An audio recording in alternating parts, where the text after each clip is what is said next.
अस्सलाम वालेकुम जी। सुबह सवेरे पाकिस्तान में बहुत खुशामदीद। मैं हूँ शिफा यूसुफ सही और मैं हूँ वैस मंगलवाला। मेरी तरफ से भी आप सबको अस्सलाम वालेकुम। खुदा का शुक्र है कि उसने हमें आज की सुबह देखना नसीब फरमाई। आज की सुबह का आगाज़ कैसे करें भाई?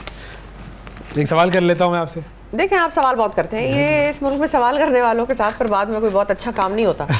मैं वो सवाल आप डालते हैं हमारे प्रोग्राम में, फिर लोग आके परेशान होंगे। तो अल्लाह तौबा मैं कोई ऐसा वैसा सवाल करूं। अच्छा। मैं तो भाई नॉर्मल सा सवाल कर लूंगा, जिस सवाल के बाद गारंटी हो कि हाँ ठीक है भाई, आप ठीक ठाक घर पहुंचेंगे अपने। जी बिल्कुल घर पहुंच जाऊंगा, प्रोग्राम करने के काबिल रहूंगा, सब सही रहेगा, सब ओके रहेगा। ठीक है, मैं इस बात की गारंटी देता हूँ। सवाल बहुत बुनियादी सवाल है, एक बेसिक सवाल है, सिंपल सा सवाल है। एक दोस्त से बेहतर क्या है? एक दोस्त से बेहतर क्या होता है बताओ? दोस्त से बेहतर दोस्त ही होता है। एक दोस्त से बेहतर पता नहीं क्या होता है, बताएं। एक दोस्त से बेहतर होते हैं दो दोस्त। तो सिंपल। दो दोस्त से बेहतर होंगे तीन दोस्त। वाकई इंसान पूरा जितना गैंग हो ना पूरा, हाँ, तो फिर आपको टेंशन नहीं होती। कोई पैसे वैसे अपने मांगने आए आपके, मेरे पीछे मैं सिर्फ और सिर्फ सिंपल सी सादा सी बात करना चाह रहा हूँ। देखिए, इंसान जो है वो अपनी ज़िंदगी में सिर्फ और सिर्फ ताल्लुक बनाता है और कुछ नहीं बनाता। और ये जो ताल्लुक है उसमें दोस्ती का ताल्लुक बड़ा ज़बरदस्त ताल्लुक है। अगर आपके दोस्त अच्छे हैं, अगर आपके दोस्त रिलायबल हैं, अगर आपकी दोस्ती अच्छे लोगों से है, अगर आपकी दोस्ती ऐसे लोगों से है जो आपको तरक्की करता हुआ देखना चाहते हैं, जो आपकी तरक्की के लिए ख्वाहिश रखते हैं, उसके लिए कोशिश भी करते हैं, आपकी मदद भी करते हैं, आपको बकअप भी करते हैं और आपकी नाकामी पर आपको सहारा भी देते हैं। हाँ, वो गालियां भी देते हैं। हाँ, हमने कहा था ना यही होगा। देख तू भी फेल हो गया ना, बड़ा गया था पेपर देने। चल आजा बैठ जा इधर ही। तो ये ऐसे होते हैं। और वो दोस्त वो होते हैं जो कि आपको, मतलब अगर आप जाएं उनके पास कि यार बहुत बड़ा प्रॉब्लम हो गया है, तो वो पहले आपको खूब सुनाएंगे, आपके ऐसी की तैसी करके रगड़ देंगे आपको, फिर बोलेंगे अच्छा बता भाई, बोल मर, क्या हो गया तेरे साथ। तो ये वो होते हैं जो सच्चे दोस्त होते हैं। तो अपनी जिंदगी में बहुत सारे दोस्त बनाएं, एक दोस्त से बेहतर दो दोस्त होते हैं। सही है, समझ में आ गई बात पूरी। बिल्कुल, ये सिंपल सी बात थी, सादा सी बात थी, आसान सी बात थी। अब आज देखते हैं कि क्या होता है, क्योंकि आज बहुत कुछ होना है। और आज जो कुछ होना है, आज तो पता नहीं कुछ होना है या नहीं, लेकिन कल बहुत कुछ होना है। नहीं, कल तो खैर होगा, इसमें कोई ऐसी बात ही नहीं। क्या है भाई, नवाज शरीफ साहब आएंगे? नहीं, मैं तो क्रिकेट मैच की बात कर रही हूँ। वो तो मैच तो आज है, लेकिन कल तबसरे होंगे फिर ना। कल तबसरे होंगे। क्या हो गया भाई, इनकी जो है वो टाइमलाइन अजीब सी। मैं तो मैच पे मैं खैर बात कर रही थी, लेकिन ये है कि बहरहाल मैच आज है और नवाज शरीफ साहब कल आएंगे। ठीक है, इंशाल्लाह। कल वो तराना सुना आपने? जबरदस्त तराना, मैंने जबरदस्त तराना बग्गा साहब ने गाया है भाई। बग्गा साहब को बड़े बड़े प्रोजेक्ट, बग्गा साहब बड़े जबरदस्त। देखो, पाकिस्तान के इस वक्त जो म्यूजिक कंपोजर्स हैं उनके अंदर साहिर अली बग्गा तकरीबन यूँ समझिए कि टॉप पर ही उनको आप कहेंगे, क्योंकि जो मेलोडीज वो बंदा क्रिएट करता है, जो ISPR के लिए उन्होंने गाने बनाए हैं, कमाल गाने बनाए हैं, जो पाकिस्तान के लिए गाने बनाए, कमाल गाने बनाए, इसी तरह जो नवाज शरीफ के लिए गाना बनाया, बड़ा जबरदस्त ट्यून बनाया उसका भाई। कल मैंने सुना, देर तक मैं ऐसे करता रहा। अच्छा। और मैंने कहा भाई वाह भाई वाह, ये तो सही लेकर आया, क्या ट्यून बनाया इन्होंने, जबरदस्त, पसंद आई मुझे। और बाकी वो आ ही रहे हैं, वो तो सबको पता है। लग रहा है 14 अगस्त का जश्न मना रहे थे कल। वो आज़ादी है ना, ग्रीन आज़ादी, जमानत मिल गई, आज़ादी हो गई। तो कनेक्ट करें, सोचें, थोड़ा सा मेहनत करें। बाकी तो हम बात कर लेंगे इसमें, हमारे साथ इस हवाले से आज बात होगी नवाज शरीफ की वापसी के ऊपर, कि वो वापसी पर होगी तो क्या होगा, किस तरीके से वो आगे के मामलात देखेंगे, कौम और मुल्क को जो खुशहाली वो लेकर आएंगे ज़बरदस्त तरीके से। तो बस वहाँ नहीं, बस खुशहाली दुबई पहुँच गई है, खुशहाली दुबई पहुँच गई है। दुबई से खुशहाली कल सुबह उड़ के और इस्लामाबाद पाकिस्तान आएगी, पहुँच जाएगी, ज़बरदस्त। बाकी 60 सेकंड न्यूज़ देखते हैं, फिर मज़ीद बातें कर लेंगे आपसे। नवाज शरीफ दुबई पहुंच गए। इसहाक डार के बेटे के घर पर क़याम। हफ्ते के रोज़ दुबई से पाकिस्तान के लिए रवाना होंगे। इसराइल का गजा में भरपूर ज़मीनी ऑपरेशन का फैसला। शहीद फ़लस्तीनियों की तादाद 3700 हो गई।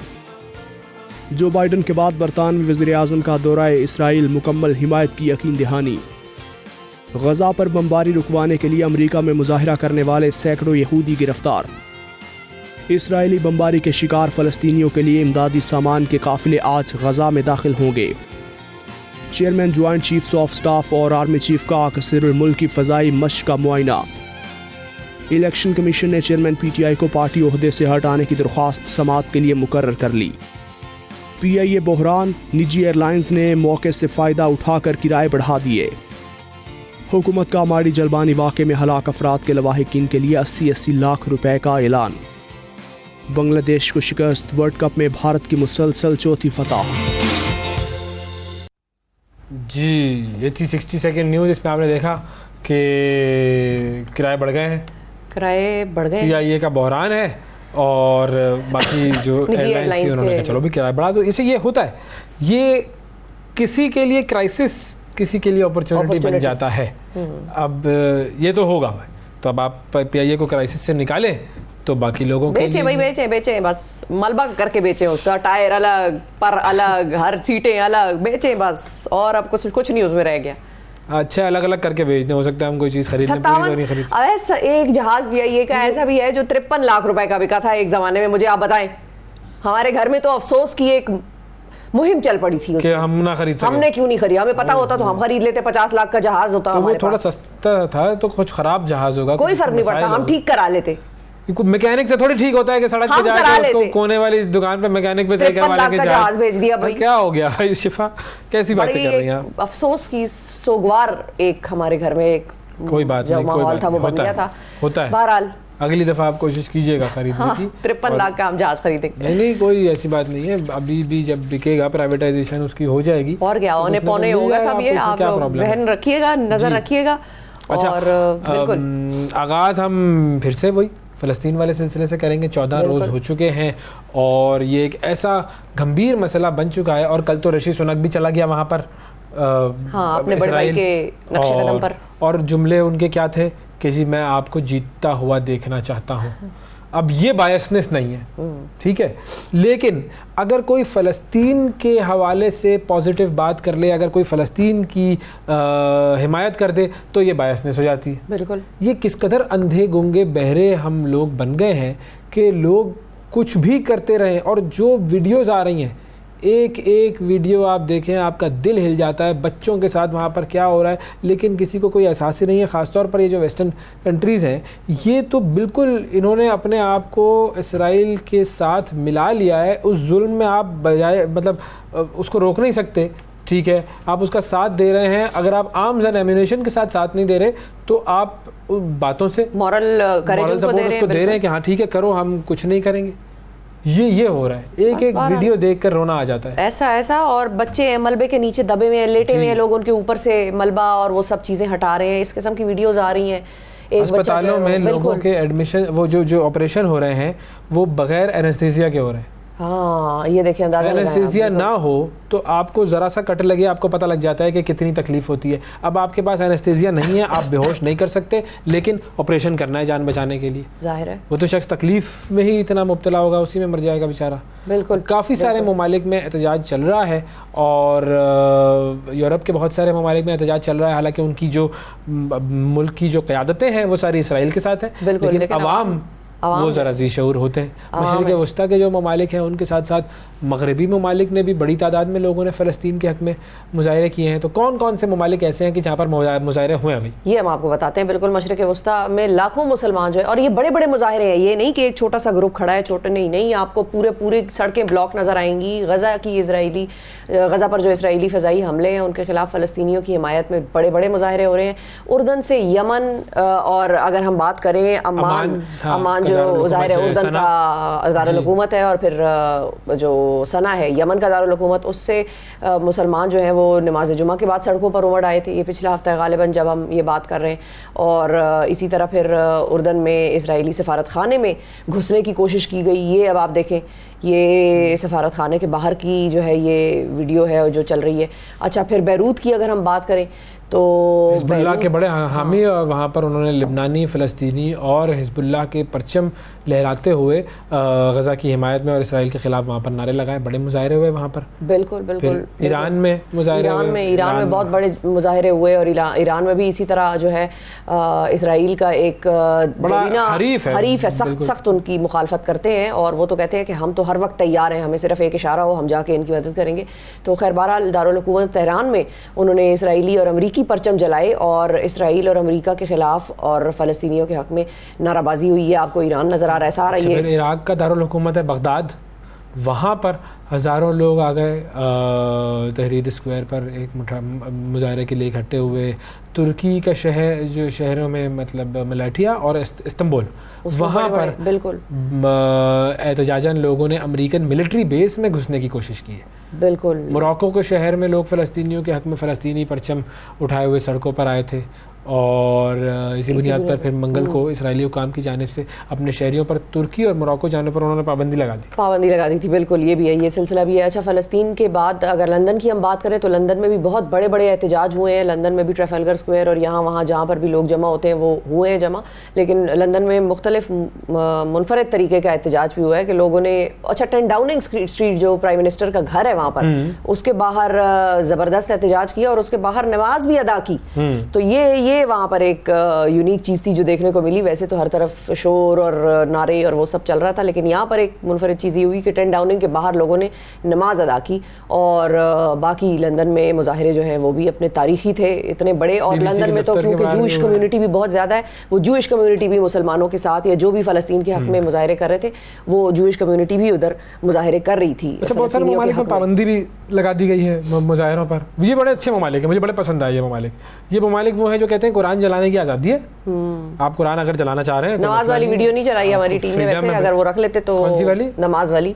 हाँ, तो नमाज दिखानी थी भाइयों, नमाज दिखानी थी। पढ़ाते हैं अभी प्रोग्राम के बाद इनकी नमाज पढ़ाते हैं हम, ठीक है? खुतबा दूंगी आज मैं आप लोग। अच्छा, तो वहाँ पर वो कुरान करीम जलाने की इजाज़त है। हाँ, लेकिन आपने जो जज्बात का इज़हार अगर आप मुजाहिरे की सूरत में करना चाह रहे हैं फ़लस्तीन के हवाले से, जर्मनी, वो आप नहीं कर सकते। बिल्कुल, ये 2 मुल्क तो सारे फहरिस्त होते हैं अक्सर इस किस्म की हरकत व सकनात में। फ्रांस का जो दारुल हुकूमत है, कार्टून पर इन्होंने कितना बड़ा एहतजाज किया, जब हुजूर सल्लल्लाहु अलैहि वसल्लम के गुस्ताखाना कार्टून और खाके बनाए गए थे, तो उन्होंने फ्रीडम ऑफ स्पीच पे कितने बड़े मुजाहिरे किए थे इन वेस्टर्न कंट्रीज ने। सारे लीडर हाथ में हाथ डालकर जा रहे थे, वो सब ठीक था। बिल्कुल, यहाँ पर कोई फ़लस्तीन के हक में मुजाहिरा करेगा तो हम उसको बैन लगा देंगे। ये है इनकी बस छोड़ दे रहे हैं, क्या बोले। खैर, बार फ्रांस में आपको नजर आ रहा है, फ्रांस में दिखाते हैं आपको, फ्रांस की विजुअल्स चलाई जी। दारुल हुकूमत पेरिस में इसराइल के खिलाफ मुजाहिरे हुए, जिसका रद्द-ए-अमल जो है वो ऐसा आया कि फ्रांसीसी जो पुलिस है उन्होंने फ़लस्तीनी हामियों पर मुजाहिरे के दरमियान जो है वो गैस और शेलिंग और ये सारा गैस मारी भाई इन पर लोगों पर। जी, तो वहाँ पर तो बाकायदा तौर पर ये सिलसिला हुआ, मुजाहिरे ना करो।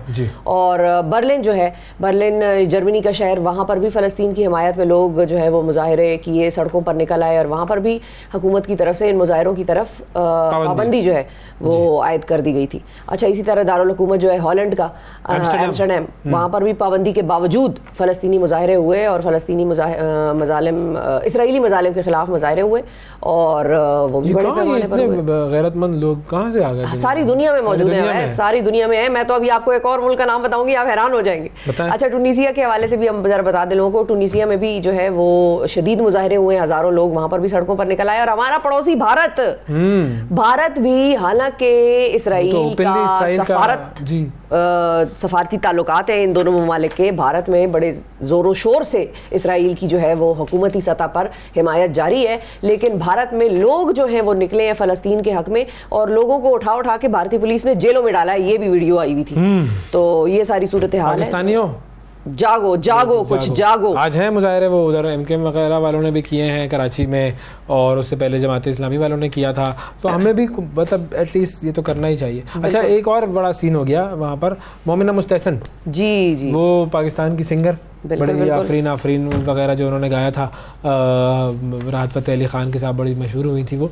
तो उन्होंने इसराइल फ़लस्तीन कशीदगी पर बयान दिया, तो सोशल मीडिया पर जो गुस्सा और जो उनके ऊपर तनकीद हो रही है भाई, ओ हो। अब उन्होंने क्या किया, उन्होंने बेसिकली एक्स पर जो बयान दिया है वो मैं उसका उर्दू में आपको पढ़ देता हूँ। एक तो ये आप लोग एक्स कहते हैं, मेरे तो जहन में थोड़ी देर बाद आता है कि एक्स क्या बला आ गई है दरमियान में। आएगा आहिस्ता आहिस्ता, ये सही होगा एक्स पर। अच्छा, अब उनका बयान जरा उर्दू में सुनिए। वो कहती क्या है, मैं अपने यहूदी दोस्तों की जानों के ज़िया पर गमज़दा हूँ और फ़लस्तीन के मुसलमानों और ईसाइयों के गम में भी बराबर की शरीक हूँ, जिनकी रोज़ाना की बुनियाद पर बेशुमार ज़िंदगियाँ ली जा रही हैं। और उन्होंने सवाल भी उठाया कि आखिर मज़ीद कितनी जानों का ज़िया होगा। सही है। जालिम और मज़लूम तबके को इज्तिमाई सज़ा देना इंसानियत के ख़िलाफ़ है। ठीक है। अच्छा, अब इस पर सोशल मीडिया पे बड़ी आग लगी। उन्होंने मोमिना मुस्तहसन पर बड़ी तनकीद की और उन्होंने कहा कि भाई लोगों ने जो उनको मिसाल दी वो की उन्होंने कि भाई ये बेला हदीद जो है आप उसको देख लें, उन्होंने बग़ैर किसी खौफ के फ़लस्तीन की हिमायत की है और उसके तो लाखों करोड़ों डॉलर के, मिलियन ऑफ पाउंड के कॉन्ट्रैक्ट्स होते हैं, तो वो उसने उसकी परवाह नहीं की। और आप जो है वो फ़लस्तीन के हक़ में खुल के बोल नहीं रही क्योंकि आपके यहूदी दोस्त नाराज़ हो जाएंगे। तो बड़े लोगों ने जो है वो इस चीज़ पर उनके ऊपर एतराज़ किया है। अब ये वही बता सकती हैं कि वो उनका मतलब क्या था, लेकिन अच्छा उसमें एक और सारे फैसले हैं कि जिन्होंने मोमिना मुस्तहसन का यूक्रेन की हिमायत में किया गया पुराना ट्वीट भी पोस्ट किया और उसमें उन्होंने कहा कि भाई मैं बड़ा हैरान हूँ कि जब यूक्रेन रूस का तनाज़ा चल रहा था तो उस वक्त मोमिना ने सिर्फ यूक्रेन का नाम लेकर बयान दिया था और आज वो ये बयान तो रूस के खिलाफ होगी ना, रूस के खिलाफ होगी भाई, हो सकता है वो रूस के खिलाफ हो, यूक्रेन के हक में हो। बिल्कुल। लेकिन तो लेकिन अच्छा मोमिना हैरान हो रही है कि मुझे देखें लोग पाकिस्तानी जो है वो तनकीद का निशाना बना रहे हैं और फिर उन्होंने कहा, मोमिना ने एक्सप्लेनर में एक्सप्लेन किया, उन्होंने कहा कि जी मेरा मानना यह है कि इसराइल की रियासत तमाम यहूदियों की नुमाइंदगी नहीं करती, बिल्कुल उसी तरह जिस तरह भारतीय हुकूमत तमाम हिंदुओं की नुमाइंदगी नहीं करती और पाकिस्तानी हुकूमत तमाम मुसलमानों की नुमाइंदगी नहीं करती। तो उन्होंने ये कहा कि हमारे लिए सबसे ज़्यादा अहम है इंसानी जान और मैं इसराइल की जो हुकूमती पॉलिसियाँ हैं उसकी मुखालिफत करती हूँ और फ़लस्तीनी कई दिहाइयों से नस्लकुशी का सामना है उनको, तो हमें ये रोकना चाहिए। ठीक है, हाँ सही है, समझ में आ गई बात। बेसिकली वो बेसिकली हर जान को कह रही थी कि भाई हर जान कीमती है, चाहे इस तरफ हो उस तरफ हो, क्योंकि देखिए जब भी जंग होगी उसमें इंसानी जानें, बेकसूर इंसानी जानें मारी जाएंगी और वो किसी भी साइड की शायद बात कर रही है। बिल्कुल, वो सिविलियन डेथ्स की बात कर रही थी और जाहिर है वो दूसरी साइड पर भी है। जब यहाँ से भी हमास का या जो भी रॉकेट वॉकेट गए वो वहाँ पर भी अगर सिविलियन साइड को उन्होंने हिट किया, वहाँ पर भी अगर बेकसूर लोग जिनका उस तरह से शायद ऐसा डिसीजन मेकिंग में नहीं है, लेकिन बेसिकली वो कौन लोग हैं जिन्होंने वहाँ आकर अपने आप को बसाया है ज़बरदस्ती, तो बेसिकली वो ऑक्यूपायर्स तो हैं। बिल्कुल, लेकिन ऑक्यूपायर तो है, हाँ ठीक है, बिल्कुल इंसानियत उस हिसाब से देखी जाए। और जो जंगी कवानीन है हुजूर सल्लल्लाहु अलैहि वसल्लम ने दिए उसमें तो उन्होंने दरख्तों तक मना किया कि आप पहुंचाने से फसलों को नुकसान पहुंचाने से, औरतों को नुकसान ना पहुंचाए। लेकिन बहरहाल ये सिचुएशन ऐसी है कि इसके अंदर ना बड़ा केयरफुली जो है वो बात करनी चाहिए और हम सब जानते हैं कि इतनी दिहाइयों से फ़लस्तीनियों के ऊपर जो जुल्म सितम हो रहा है और जिस तरीके से अमेरिका और बरतानिया बिहेव करते हैं, तो कम से कम थोड़ा गट्स अपना दिखाएं, ऐसे ना करें, निडर होकर बात करें। वो उसको देखो, वो करीम बेंजीमा फुटबॉलर जो है, फ्रांस वाले ही उसके खिलाफ हो गए। फ्रांस का मिनिस्टर है जेरल्ड डरमेनन, वो कह रहा है जी करीम बेंजीमा ने मुस्लिम ब्रदरहुड के साथ उसके वो टाइज हैं। मुस्लिम ब्रदरहुड जो है वो बेसिकली उसको वो लोग दहशतगर्द तंजीम मांगते हैं, वो बेसिकली है तो पॉलिटिकल तंजीम इजिप्ट वाली मुस्लिम ब्रदरहुड, लेकिन वहाँ पर प्रोस्क्राइब तो वो कहते हैं कि जी उसके ऊपर बैन है वहाँ पर फ्रांस में। तो अब वो उसने क्या किया, फ़लस्तीन की हिमायत कर दी उस बेचारे फुटबॉलर ने। अगर अपने दिल की बात कह दी कि हाँ ये जुल्म हो रहा है और इस जुल्म को नहीं होना चाहिए, तो ये लोग कह रहे हैं कि ये तो दहशतगर्द है और इसकी जो वो है नेशनलिटी, कहते हैं जहादिज्म इससे प्रमोट हो रहा है, इससे जहादिज्म तुम्हारी ऐसी की तैसी, मतलब वो उसकी नेशनलिटी कह रहे हैं रिवोक कर देंगे। एक तो वो तुम्हारे लिए इतना बड़े बड़े अवार्ड्स लेकर आया है, इतने बड़े बड़े अवार्ड्स उसने फ्रांस को लेकर दिए हैं और इतना बड़ा वो खिलाड़ी है और उसके बाद आप ये बातें कर रहे हैं। ये है फ्रीडम ऑफ चॉइस, ये है freedom of choice in so called western ममालिक में, जो कहते हैं कि जी हर चीज़ में फ्रीडम होना चाहिए। लेकिन फ्रांस में तो किसी किस्म का कोई फ्रीडम मुझे तो कभी नज़र आया नहीं वैसे पर्सनली कि भाई ये फ्रांस का फ्रीडम है या फ्रांस वालों ने कह दिया। फ्रांस तो बड़ी एक जिसको कहते हैं ना सख्त किस्म की दिल में बुग़्ज़ रखने वाली एक रियासत है और उनकी हुकूमत में, उनके लोगों में नहीं ज़ाती तौर पर, लेकिन उनकी हुकूमत वगैरह में, उनके मामलात में ये चीज़ बड़ी साफ ज़ाहिर होती है, नज़र आती है। अच्छा, अब अगर आप इमदाद देना चाह रहे हैं, इस्लामिक रिलीफ के हवाले से हम जरा आपको बता दें कि अगर आप पाकिस्तान से इमदाद जो है फ़लस्तीनी भाई बहनों के लिए भेजना चाहते हैं तो अव्वल तो ये काम जरूर करें। 7 ऑर्गेनाइजेशंस हैं जो कि ये काम कर रही हैं और उनमें सर फहरिस्त तो कल भी आपको हमने बताया था अल-खिदमत फाउंडेशन है, उनके दफातर आपको मुख्तलिफ मुल्क के मुख्तलिफ हिस्सों में मिलेंगे। उनके वेबसाइट्स पर अकाउंट्स हैं, आप अपने मोबाइल के थ्रू, क्रेडिट डेबिट के थ्रू पैसे उनको भिजवा सकते हैं। अल-खिदमत के बाद फिर जी है बच्चों की है एक रिलीफ फंड है जी, फ़लस्तीनी चिल्ड्रन रिलीफ फंड, बिल्कुल उनकी टीमें हैं गजा में, वो काम कर रही है बच्चों के लिए, वहाँ पर काम कर रही है, तिब्बी इमदाद के लिए बड़ा काम कर रही है, उसको आप दे सकते हैं एहतियात। फिर फ़लस्तीनी हिलाल अहमर सोसाइटी है, वो गज़ा के अस्पताल जो कि वहाँ पर हैं उनके लिए बड़ा वो काम कर रहे हैं और अब थोड़ा बहुत इमदाद चूँकि जाना शुरू होगी तो इसीलिए इमदाद की वहाँ पर ज़रूरत ज़्यादा है। डॉक्टर्स विदाउट बॉर्डर्स हैं, डॉक्टर्स विदाउट बॉर्डर्स ये बड़ा ज़बरदस्त काम कर रहे हैं और जाहिर है डॉक्टर्स को भी कुछ सप्लाईज की ज़ाती तौर पर ज़रूरत है, तो वहाँ पर आप सिर्फ उन लोगों की मदद नहीं कर रहे जो ज़ख्मी हैं या जो बेघर हो गए, उनकी मदद भी कर रहे हैं जो वहाँ पर उनकी मदद करने के लिए मौजूद है। तो ये भी जहन में रखिए, डॉक्टर्स विदाउट बॉर्डर्स भी एक ऑर्गेनाइजेशन है जो वहाँ पर बड़ा काम कर रही है। फिर एक्शन फॉर ह्यूमैनिटी कनाडा जो है वो भी एक ऑर्गेनाइजेशन है जो वहाँ पर बड़ा ज़बरदस्त काम कर रहे हैं, उनके थ्रू भी आप अपने पैसे एहतियात भिजवा सकते हैं। अच्छा, फिर है जी इसके अलावा इस्लामिक रिलीफ वर्ल्ड वाइड, ये लोग भी बड़ा काम कर रहे हैं जी। 1997 से ये लोग काम कर रहे हैं फ़लस्तीन में, इलाके, मकबूजा इलाके में। जी बिल्कुल, तो वो भी एहतियात आप इनको दे सकते हैं। ह्यूमन अपील नामी एक और इदारा है, वो भी बड़ा काम कर रहा है। ये एक नॉन प्रॉफिट ऑर्गेनाइजेशन है, पूरी दुनिया में काम करती है ये, तो ये लोग भी काम कर रहे हैं। और अल्लाह करे कि बस वहाँ पर लोगों को इमदाद की सूरत में जो रिलीफ मिल सकता है वो मिल जाए, क्योंकि असल रिलीफ तो उनका वो होगा कि जब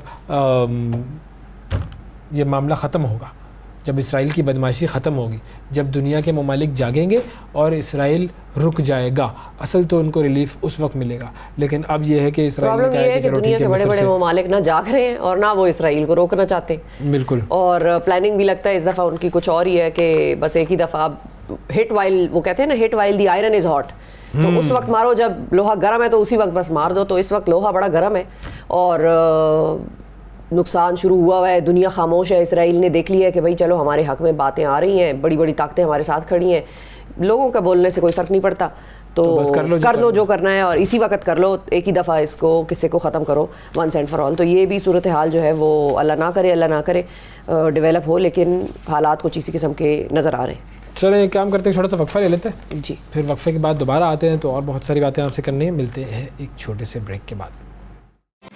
सुबह सवेरे पाकिस्तान, सुबह सवेरे पाकिस्तान, सुबह सवेरे पाकिस्तान।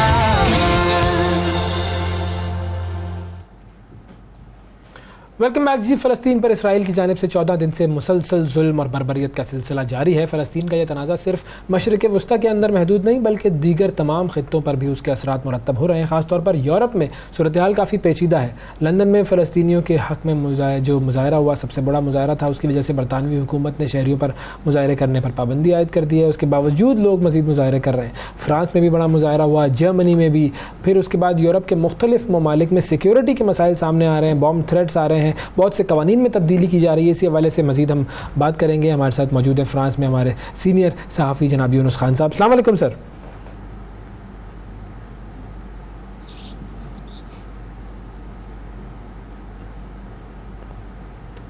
अस्सलाम वालेकुम यूनुस साहब। वालेकुम सलाम। आवाज़ आ रही है आपके पास? जी जी बिल्कुल आवाज़ आ रही है। आप बताइए, आपको आवाज़ आ रही है हमारी? बताइए क्या सूरत हाल है फ्रांस में? थोड़ा सा मुजाहिरों का भी बताइएगा, फिर उसके बाद कवानीन का भी बताएं। देखिए यहाँ पे तो मुजाहिरे जारी है, लेकिन मुजाहिरे यहाँ पे होते रहे जो इब्तिदाई दिन थे, लेकिन उसके बाद यहाँ पर मुजाहिरों पर पाबंदी लगा दी गई थी दोनों तरफ से। और उसकी बुनियादी वजह इन्होंने यहाँ पे सिक्योरिटी के वजूहात बताए थे। यहाँ पे इन्होंने जो यहाँ की इंटेलिजेंस है उनका ये कहना था कि यहाँ पे दहशत गर्दी के वाक़यात रोनुमा हो सकते हैं। और उसके बाद जो भी बड़े यहाँ पे इज्तिमा थे उसके ऊपर पाबंदी लगा दी गई है। यहाँ पर दोनों अतराफ से जो है वो उन्होंने मुजाहिरों पर पाबंदी जो है मुकम्मल तौर पर लगा दी। उसके बाद हमने देखा कि यहाँ पे कुछ ऐसे वाक़यात हुए हैं कि जहाँ पे जैसे कि लोअर म्यूज़ियम है वो खाली करवा लिया गया, यहाँ पर बम की इतलात थी। यहाँ पे जो इनका जो बादशाहों का महल था जो कि टूरिस्टिक एरिया था शतो दे वर्साई वो। और उसके बाद 2 दिन पहले यहाँ पे 5 एयरपोर्ट जो है वक्ती तौर पे जो है बम की इतलात के हवाले से बंद किए गए।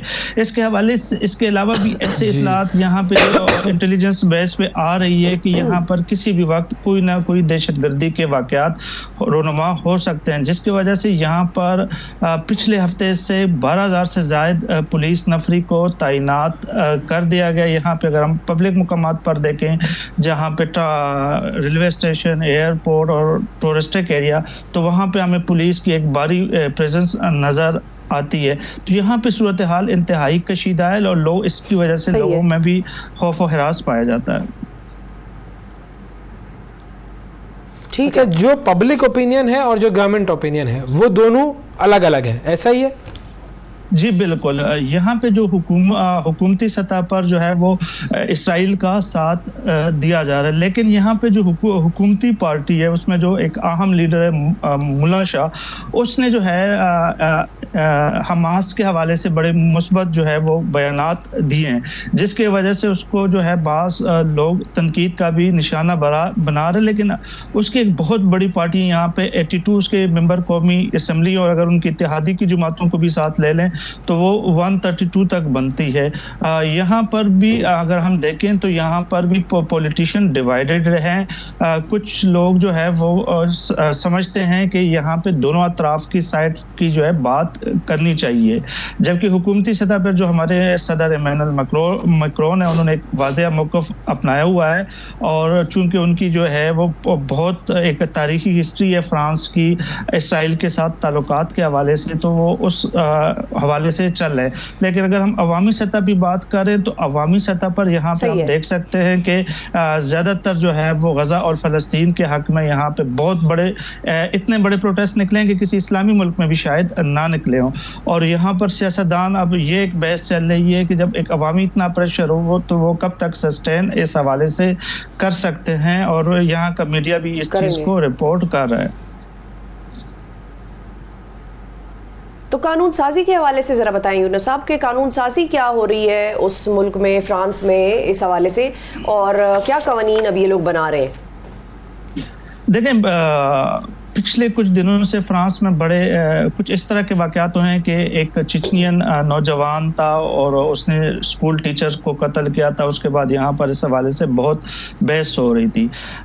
कवानीन पहले से कवानीन यहाँ पर पहले से मौजूद थे कि वो लोग जो कि पब्लिक इंटरेस्ट या मुल्क के लिए या जिनके ऊपर शुबा हो कि ये दहशतगर्दी में मुलवस हो सकते हैं, तो उसको मुल्क से बाहर निकालने की बात हो रही थी, और ये कवानीन पहले से मौजूद थी, लेकिन उसमें अब इन्होंने मजीद सख्ती कर दी गई है।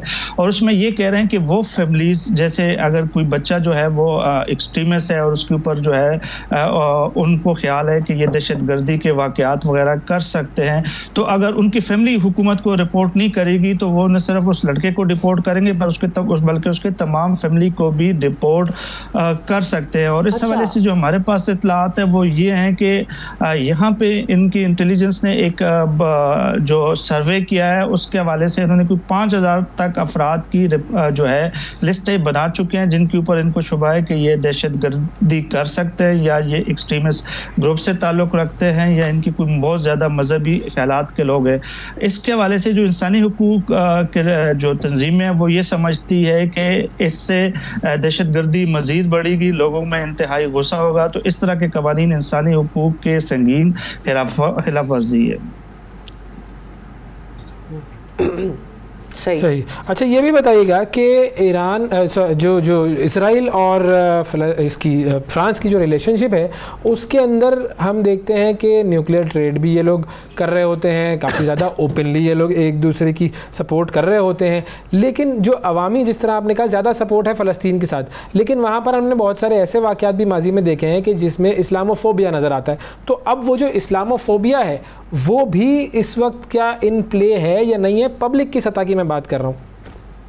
देखिए, पब्लिक सतह पे अगर हम बात करें, यहाँ पे हम आम लोगों से मिलते हैं, हम देखते हैं कि जो प्रोटेस्ट होते हैं फ़लस्तीन के लिए उसमें बहुत हद तक लोग निकलते हैं, लेकिन अब जो हुकूमत जो कर रही है वो मुसलमानों को, जो ऐसे लोग, मुसलमानों की बात नहीं कर रहा हूँ, जो एक्सट्रीमिस्ट ग्रुप हैं या एक्सट्रीमिस्ट जहन के लोग हैं, उससे वो आवाम को डरा भी रही है। और वो ये हुकूमत उनको, आवाम को समझाने की कोशिश कर रही है कि अगर इनको आज नहीं रुका गया तो कल ये हमारे बहुत बड़ा मसला बन सकते हैं, हमारे एक बहुत बड़ा थ्रेट, सिक्योरिटी थ्रेट बन सकता है। और जब सिक्योरिटी के कंसर्न को लेकर अवाम सोचते हैं तो उस वक्त ये थोड़े से कंफ्यूज हो जाते हैं। लेकिन आम तौर पर जो अवामी सतह पर जो राय पाई जाती है वो इस वक्त हम देखते हैं कि वो फ़लस्तीन के हक में ज़्यादा है। अवाम समझती है कि उनके साथ ज़्यादती हो रही है, वहाँ पे मज़ालिम जो है उसको रोकना चाहिए और हुकूमत को अपना किरदार अदा करना चाहिए। और इस हवाले से हुकूमत के ऊपर प्रेशर है, और हुकूमत के अंदर भी जो इनके इत्तेहादी जुमात के लीडरान हैं, जिसमें मैंने आपको मिलन शाह का नाम बताया, वो भी अवामी मौक़िफ़ को अपनाए। जी, बहुत शुक्रिया अदा करेंगे। यूनुस खान साहब हमारे साथ मौजूद थे। नाज़रीन, वक्फा लेते हैं, वक्फे के बाद दोबारा मिलते हैं।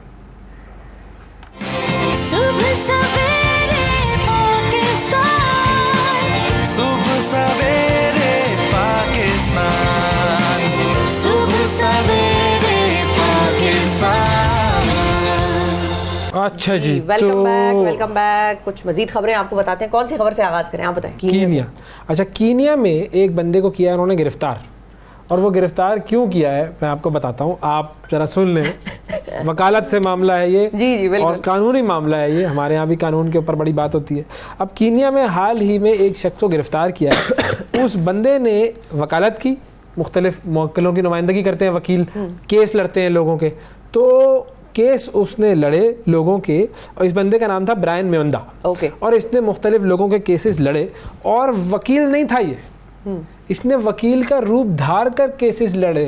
ये बेसिकली जाली वकील था, और जाली वकील भी ऐसा कोई कमाल का वकील था कि इसने 26 मुकदमे लोगों के लड़े भी और जीते भी, जीत भी गया ये।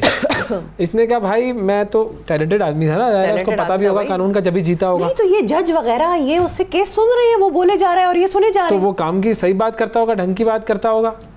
ऐसे थोड़ी कोई किसी भी तरीके से उसको वो कुछ भी कहता रहे वो सुन रहे मुझे तो वो फिल्म याद आ गई बातों में फहद मुस्तफा की, एक्टर इन लॉ। अच्छा हाँ बिल्कुल, वो भी तो जो LLB क्या थी, वो इंडिया की भी तो फिल्में हैं जिसमें वो वकील वाला सारा सिलसिला होता है। तो बहरहाल अब ये बंदा जो है ये काबिल वकील के तौर पर अपने आप को पेश करता था। क्लाइंट्स इसके पास आते थे, और क्लाइंट्स जब इसके पास आते थे और अपनी इसको सारी रुदात सुनाते थे, उसके ऊपर ये केस बनाता था, जाकर लड़ता था ये केस। 26 केस इसने हैरत अंगेज तौर पर जीत लिए, और कि शहरी ने कभी भी, मतलब इस बंदे ने कोई बाकायदा तरबियत हासिल नहीं की हुई थी वकालत की। ये असल में कहानी है भाई, ये किसी किस्म की कोई तरबियत हासिल नहीं की थी। अब क्या हुआ है कि इसको गिरफ्तार कर लिया।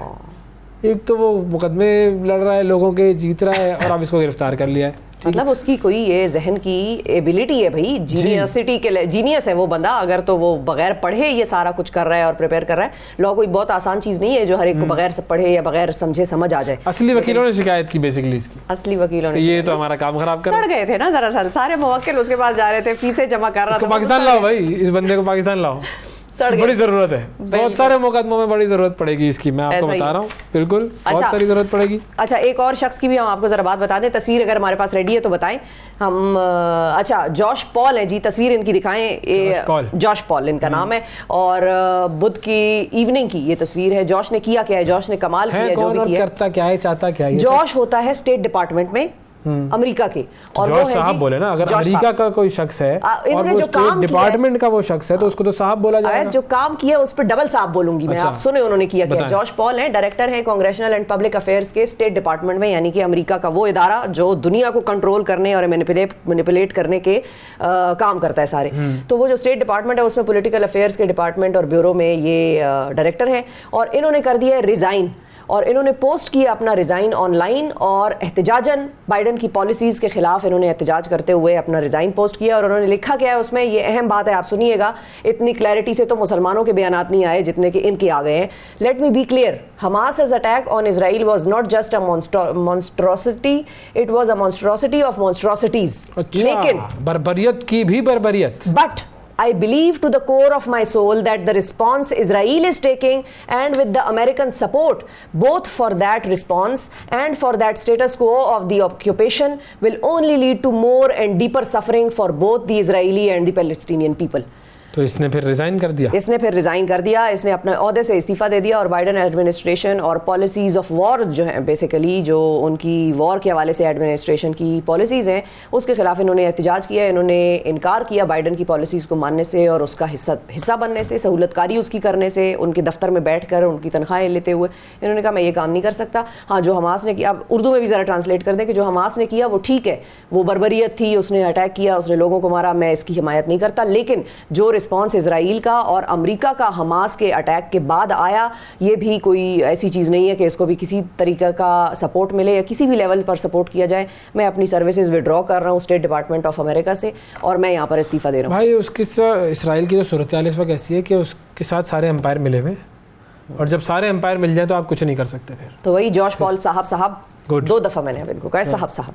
अच्छा जी, अब आ जाते हैं ज़रा, क्योंकि अंपायर की बात हो गई है तो कुछ क्रिकेट की तरफ भी हम तवज्जो देते हैं। पाकिस्तान का आज मैच है ऑस्ट्रेलिया से और बड़ा ये गंभीर मैच होना है, लेकिन उस मैच से पहले आपको मैं कल के मैच की ज़रा एक कहानी सुना दूँ। अच्छा, और कल के मैच की कहानी तो कोहली ने खत्म कर दी भाई कोहली को ये ज़रा वीडियो दिखाना ज़रा, ये वाइट बॉल थी या नहीं थी, आप ज़रा बता दें ज़रा आवाम अन्नास। अच्छा, मैं इतनी खतरनाक वीडियो देखें, बताएं। क्या बताऊं मैं इसमें? नहीं, देखें ये बॉलिंग कराएगा ये शख्स। ओके।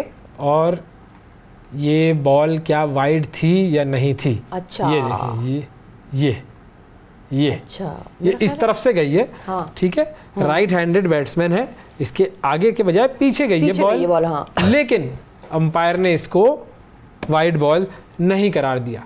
क्यों? रूल्स की धज्जियां बिखेर दी इस अंपायर ने। बेसिकली इसका नाम है रिचर्ड कैटलब्रो और इसने बेसिकली कोहली को करनी थी सेंचुरी अपनी। 97 पे खेल रहा था कोहली, सेंचुरी करने के लिए उसको 3 रन चाहिए थे। भारत अपनी फतह से सिर्फ 2 रन दूर था, तो अब अगर 2 रन में से 1 रन वाइड का मिल जाता तो कोहली हो सकता है अपनी सेंचुरी मुकम्मल ना कर पाता। तो उस पर यह बड़ी कंट्रोवर्सी बन गई है कि इसने ये बॉल जो कराई है, कोहली भी देख रहा है कि ये क्या हुआ भाई, बॉल इधर से निकल गई, सब देख रहे हैं, हर आदमी कह रहा है ये तो वाइड बॉल होगी। लेकिन उस अंपायर जो था माशाल्लाह, उसकी मैं आंखों को सलाम करूं कि उसने कहा कि ये वाइड बॉल नहीं है। अच्छा, वो हल्की सी उसके ऊपर मुस्कुराहट भी थी उसके चेहरे के ऊपर, लेकिन लग रहा है लोगों को कि इसने कोहली को वर्ल्ड कप में सेंचुरी 48वीं बेसिकली उसकी सेंचुरी स्कोर करने के लिए उसने फैसिलिटेट किया। तो ऐसी सिचुएशन में रिव्यू नहीं हो सकता, सिर्फ वो आउट पे ही रिव्यू देते। रिव्यू क्या भाई, बॉलर क्यों रिव्यू लेगा? वाइड बॉल नहीं हुई तो बॉलर का तो नुकसान नहीं हुआ, ठीक है। अच्छा, वाइड बॉल नहीं हुई, बैट्समैन का भी नुकसान नहीं हुआ, बैट्समैन ने कहा ठीक है मैं तो बना लूंगा सेंचुरी, तो कोई भी नुकसान नहीं कर रहा था अपना, सब ये हो रहा है। बहरहाल क्रिकेट पर हम बात करते हैं, अभी आपकी कॉल्स भी लेनी है हमें। पाकिस्तान और ऑस्ट्रेलिया का मैच होने वाला है आज, उसके हवाले से बात करेंगे एक वक्फे के बाद।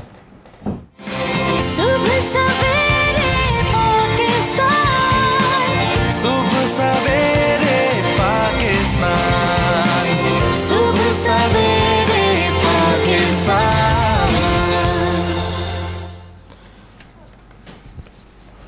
वेलकम बैक जी, बात करते हैं क्रिकेट की। पाकिस्तान पर मुकाबला ऑस्ट्रेलिया, बड़ा ही तगड़ा मैच, बड़ा ही जानदार मैच और उम्मीद है कि बड़ा ही शानदार मैच आज होगा। पाकिस्तानी वक्त के मुताबिक 1:30 बजे ये मैच शुरू होना है। पाकिस्तान और ऑस्ट्रेलिया टकराएंगे और देखना ये है। हाँ, बिल्कुल। वो ऐसे मैचेस में ना जज्बात पे काबू नहीं रहता। नहीं, आपने क्या कहा? मैं सुन नहीं सका। मैं कहने लगी थी कि 1:30 बजे तो होगा, हाँ। लेकिन 1:30 बजे खैर हमारा तो जुम्मे का टाइम है। मैं लोगों से दरखास्त ही करने लगी थी कि हाँ, तो 1:30 बजे जुम्मे का टाइम है, तो आप लोग नमाज पढ़ें। हाँ, और नमाज पढ़ने के साथ साथ दुआ भी करें, पर लेट जाएं और तब उठे जब आपको लगे कि मैच जरा संभल सके है हमारा। जी, नहीं मैच आप देखें बिल्कुल। वो मैं कोहली वाली बात कर रहा था, वो मैं कर लूँ। वो कोहली साहब जो है ना, देखो एक बात तो हम मानते हैं और दुनिया मानती है कि वो प्लेयर बड़ा ग्रेट है, ठीक है जी, और वो प्लेयर है कमाल, लेकिन ऐसी बेमांडियाँ मत किया करो यार। देखो ऑस्ट्रेलिया जो अंपायर जो है ना, वो अंपायर की एक वैल्यू होती है, उसकी एक इज्जत होती है और उसकी एक रिस्पेक्ट होती है और उसकी बात पर, उसकी डिसीजन पर भरोसा किया जाता है। तो जब अंपायर इस तरह की हरकतें करेंगे ना, तो फिर बहुत सारे सवालात उठते हैं कि देखो इंडिया को खामोखा फेवर किया जा रहा है। हाँ, लेकिन ये इसमें कोहली बेचारे का तो जाती तौर पर कोई कसूर मुझे नहीं नजर आया। नहीं, कोहली का कसूर नहीं है, बेसिकली अंपायर अपनी तरफ से ज्यादा वफादारी दिखा रहा है, फिक्सिंग होती है ना ये एक तरीके से। अगर आपने अंपायर को इन्फ्लुएंस किया हुआ है किसी भी वजह से कि अंपायर ये काम करे कि आपको या आपके खिलाड़ी को फेवर दे। अब वो जो इसने सेंचुरी बनाई है, दुनिया में सबसे ज़्यादा सेंचुरीज बनाने वाला खिलाड़ी भी इंडिया का ही है, रोहित शर्मा बिल्कुल ठीक है, 49 बना चुका है वो सेंचुरियाँ। और उसके बाद फिर यही है, सॉरी रोहित शर्मा की 31 है और 49 है सचिन तेंदुलकर की। तेंदुलकर की 49 है, इसकी हो गई 48 विराट कोहली की। तो अब ये एक सेंचुरी और बनाएगा तो पहुंच जाएगा ये सचिन तेंदुलकर के बराबर। सचिन तेंदुलकर भी one of the greatest players रहे हैं क्रिकेट हिस्ट्री के, और ये भी वैसे ही रहे हैं। अब ये अपनी 48वीं सेंचुरी पर जिस तरह पहुंचे हैं ना, उस पर बहुत बड़ा सवाल है।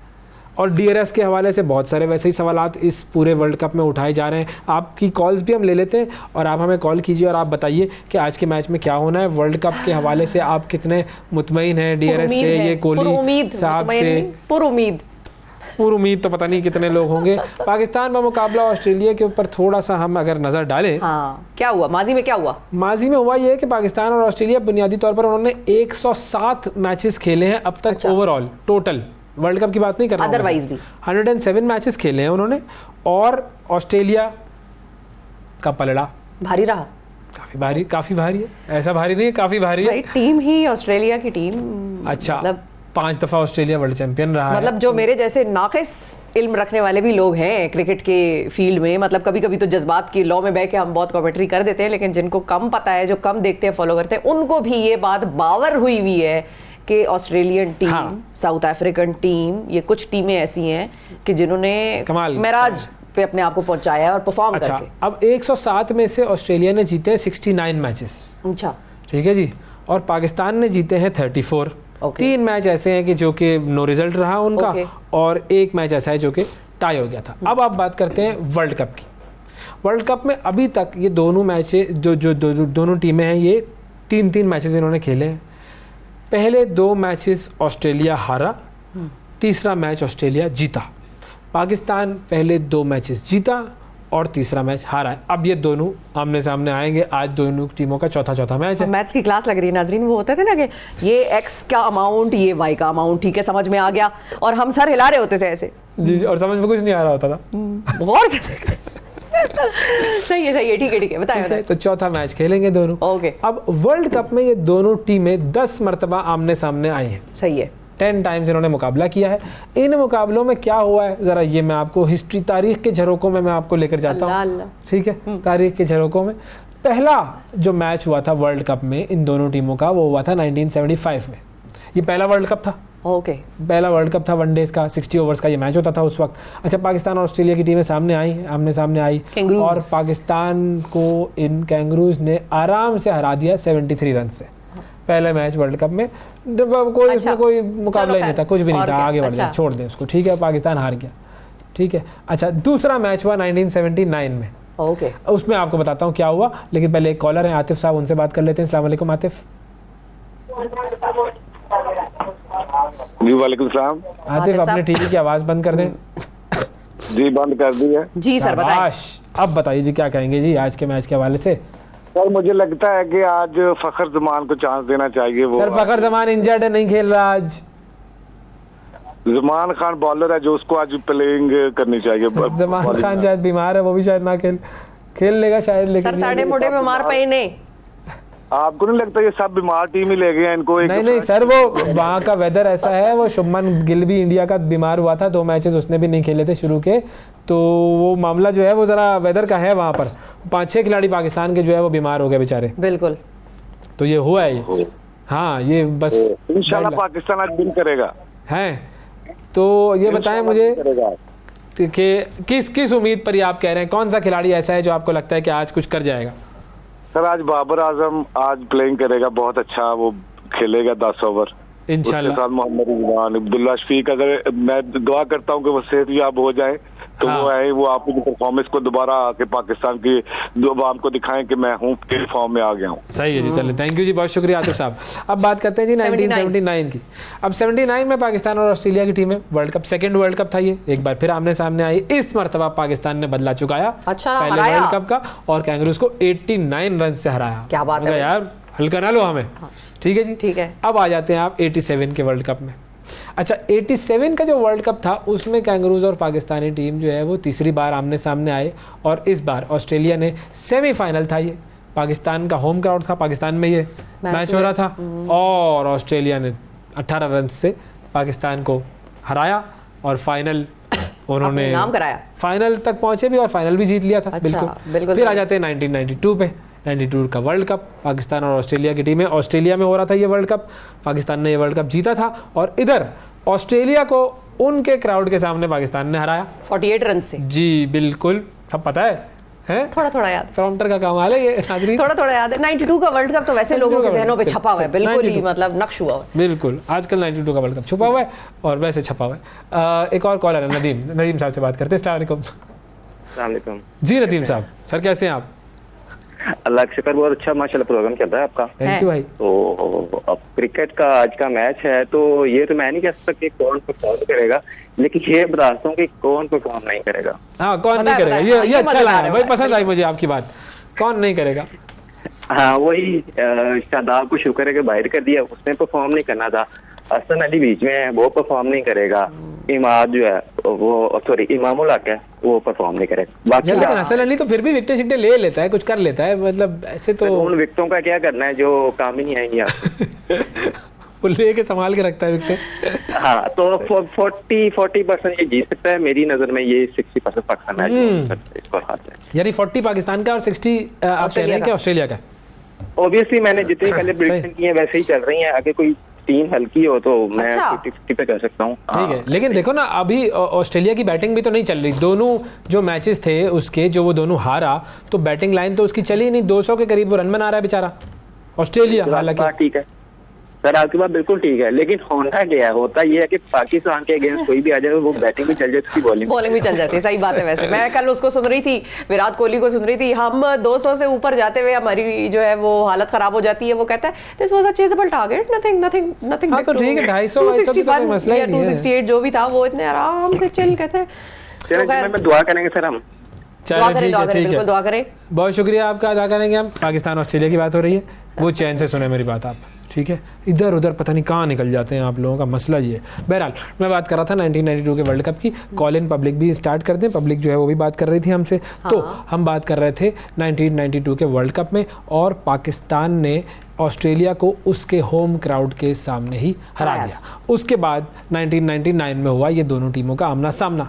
अब 1999 का जो वर्ल्ड कप था उसके अंदर 2 बार इन दोनों टीमों का मुकाबला हुआ था, और ग्रुप स्टेज में पाकिस्तान ने हराया ऑस्ट्रेलिया को, 10 रन से हरा दिया था। लेकिन उसके बाद आया 1999 का वर्ल्ड कप का फाइनल। पाकिस्तान की one of the strongest team और one of the worst performance. ऐसे वो टीम ढेर हुई जैसे वो हाउस ऑफ कार्ड्स नहीं होता है, यूं करें आप तो सारे गिर जाते हैं, ऐसे हुआ वो मामला। और बस उसके बाद ऑस्ट्रेलिया ने उनसे जो बदला लिया, 8 विकेटों से शिकस्त दी। वर्ल्ड कप ट्रॉफी पाकिस्तान ने खो दी, और पाकिस्तान ने मतलब खो क्या दी, वो ऑस्ट्रेलिया ने उठा ली। फजलुर रहमान साहब हैं हमारे साथ कॉलर। जी अस्सलाम वालेकुम। वालेकुम अस्सलाम। अवैस भाई और सिफा बहन को सलाम। फजलुर लाहौर से सर, बहुत देर बाद आपसे बात हुई है सर। वालेकुम सलाम जी, फरमाइए मेरे दोस्त। सर मैं यही कहना चाहता हूँ, मैं कितने अरसे से कह रहा था टीम में चेंजिंग होनी चाहिए। अब ये देखे सारा पाकिस्तान बोल रहा है, ये बाबर आजम का जो बेरुपया चेहरा था वो सबके सामने आ गया। इतनी अच्छी हमारे पास बैट्समैन भी है, जैसे हैदर अली, आसिफ अली का हक बनता था टीम में। तो बाबर आजम को निकाल दें टीम से, ये कह रहे हैं आप?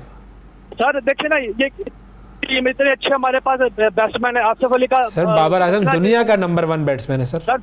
दुनिया के होंगे, लेकिन हमारी टीम का बेड़ा गर्क कर दिया है। ये अपनी आनाकानी की वजह से हमारी टीम का बेड़ा क्या हो गया? अच्छा गुस्सा ना करें फजलुर रहमान भाई, आप तो मौलाना फजलुर रहमान की तरह गुस्सा कर रहे हैं। आप ऐसा ना करें। बेसिकली जो बाबर आजम है वो कप्तान है हमारे। अब जो भी है जैसा भी है वो कप्तान, उसको हमने बकअप करना है। कैप्टेंसी इतनी अच्छी नहीं कर रहे हो, उसके ऊपर एतराज कर सकते हैं, लेकिन बैटिंग तो फिर बैटिंग है ना यार, ये तो ना करो। अवैस भाई मेरी बात सुनिए, देखिए सियालकोट के प्लेयरों के साथ बहुत ज्यादती हो रही है। बिलाल आसिफ इतना अच्छा हमारे पास स्पिनर बॉलर था, दूसरे 5 मैचों में 18 विकेट ली है। किसी की नजर उस पर क्यों नहीं गई? इतना अच्छा बॉलर था, ठीक है। उसके अलावा शेख मलिक का अभी टैलेंट में था, क्रिकेट खेल रहा था, उसको बेचारे को मौका नहीं दिया आगे खेलने के लिए। इस तरह बिलाल आसिफ जो है, सामा मीर को उसको रखना चाहिए टीम में। भाई यही एक ही रीजन के ये लोग हैं, खेल रहे हैं अच्छा वाला। गुस्सा ना करें भाई, पसंद नहीं आया मुझे ये वाली बात आपकी भाई, गुस्सा ना करें, बकअप करें टीम को, डिफेंड भी ना करें बिल्कुल बगैर किसी वजह के, सिर्फ इस पे डिफेंड ना करें। I would be the last person to defend, लेकिन ऐसा नहीं हो सकता। दुनिया का नंबर 1 ना हो, आप हमें खेल के दिखाए, जीत के दिखाए। भाई आउट ऑफ फॉर्म तो होता है। कोहली ने कितने अरसे के बाद सेंचुरी बनाई थी भाई, 50 मैचों के बाद बनाई थी, नहीं बनाता, होता है, ये क्रिकेट है, ये गेम है, इसके अंदर अनफिट होता है इंसान। आप लोग कहते हैं अनफिट ना ही होगा, लेकिन इस पे खुशी होती है, इस पे तालियां मत बजाएंगे यार, वो नंबर 1 है, नंबर 1 वो है ना भाई, मैंने थोड़ी बनाई, आईसीसी ने रैंकिंग बनाई है। हमारी टीम के साथ क्या कर रहा है, वो नंबर 1 कहां से है, गुस्सा ना करें इतना। चलो 2003 में आ जाते हैं। 2003 में भी ये भी साल था जिसके अंदर पाकिस्तान और ऑस्ट्रेलिया वर्ल्ड कप में 7वीं बार आमने सामने आया, और इस बार ऑस्ट्रेलिया ने पाकिस्तान को 82 रन के बड़े मार्जिन से हरा दिया। फिर आया 2011 का वर्ल्ड कप, 8वीं मरतबा ये दोनों टीमें एक दूसरे के मध्य मुकाबला आई, और इस मरतबा पाकिस्तान ने बदला लिया और वर्ल्ड चैंपियन था ऑस्ट्रेलिया, और उसको 4 विकेटों से शिकस्त दी। और 1992 के वर्ल्ड कप का जो फाइनल से उस वक्त से 1999 के वर्ल्ड कप से जो है वो ये नाकाबिले शिकस्त टीम चल रही थी, उस टीम को इन्होंने हरा दिया। ज़बरदस्त, बहुत बेहतरीन जो है परफॉर्मेंस थी। फिर 2015 में ऑस्ट्रेलिया और पाकिस्तान की टीमें जो है वो क्वार्टर फाइनल था, वो आमने सामने आई और कैंगरूज जो थे उन्होंने ग्रीन शर्ट्स को हरा दिया 6 विकेटों से और सेमीफाइनल में पहुंच गए। और ये वर्ल्ड कप भी ऑस्ट्रेलिया ने जीता। इतना वर्ल्ड कप जीता है ऑस्ट्रेलिया, तो इतना जीता है, रख लेना चाहिए उसको घर पे अपने वर्ल्ड कप। अच्छा, पाकिस्तान और ऑस्ट्रेलिया 2019 के वर्ल्ड कप में भी आमने सामने आए थे। उस मैच में क्या हुआ था, 10वीं मरतबा ये आमने सामने थे, ये मैं आपको बताता हूँ, लेकिन उससे पहले कॉलर ले लेते हैं एक। अस्सलाम वालेकुम। हाफिज बिलाल साहब। वालेकुम सर, कैसे हैं? हाफिज बिलाल बात कर रहे हैं कसूर से। जी हाफिज साहब, बताइए क्या कसूर है हमारी टीम का? क्या हाल है? खैरियत है सर? हेलो जी, आप टीवी की आवाज बंद कर दें सर। आपका माशाल्लाह प्रोग्राम बहुत अच्छा है, बहुत ही जबरदस्त चल रहा है कि आम बंदे को भी अपनी राय देने का मौका मिलता है। हम भी आम बंदे हैं सर, आप लोग खास बंदे, हम लोग आम बंदे। बताएं आपकी राय क्या है? तो मैच के हवाले सर बात करें, बाबर आजम यानी पिछला मैच तो मायूस कौन था। अच्छा, आप उम्मीद ही कर सकते हैं कि अल्लाह के फजल से और दुआ के साथ जिस तरह अल्लाह ताला फजल टीम पर रहम करे, हमारे पाकिस्तान टीम पर भी रहम करे। हाँ। तो अपनी हमें पाकिस्तानी कौम को मायूसी से निकालें और इंशाल्लाह अज़ीज़ उम्मीद करते हैं बाबर आजम पे इंशाल्लाह आज का मैच जो ना पाकिस्तान के हाथ में होगा और इंशाल्लाह पाकिस्तान विन करेगा। हमारी भी यही दुआएं, बिल्कुल। थैंक यू, बहुत शुक्रिया फजलुर रहमान, हाफिज बिलाल साहब। अच्छा जी, 2019 पे आ जाए। हाँ। 2019 पाकिस्तान और ऑस्ट्रेलिया वर्ल्ड कप में आमने सामने आए, 10वीं मरतबा ये वर्ल्ड कप में आमने सामने आए थे और इस मरतबा भी कैंगरूज ने ग्रीन शर्ट्स को हरा दिया। 41 रन से ये हार गए थे। तो वर्ल्ड कप मुकाबलों में ऑस्ट्रेलिया को मतलब बरतरी हासिल है, क्योंकि 10 मुकाबले हुए, 10 में से 6 मरतबा ऑस्ट्रेलिया जीता है, 4 मरतबा जीता है पाकिस्तान।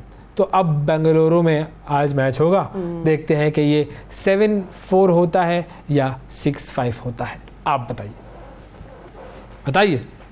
ऑस्ट्रेलिया मेरा ख्याल है। नाजरीन वक्फा ले लेते हैं, छोड़ें, शिफा जो है ऑस्ट्रेलिया की तरफ हो गई है। नहीं, तरफ तो नहीं हो गई, मैं 60-40 रेशो कितना है? हाँ, ये 60-40 वाला है उनका वाला, बिल्कुल 60 ऑस्ट्रेलिया जीतने का और 40 पाकिस्तान के जीतने का।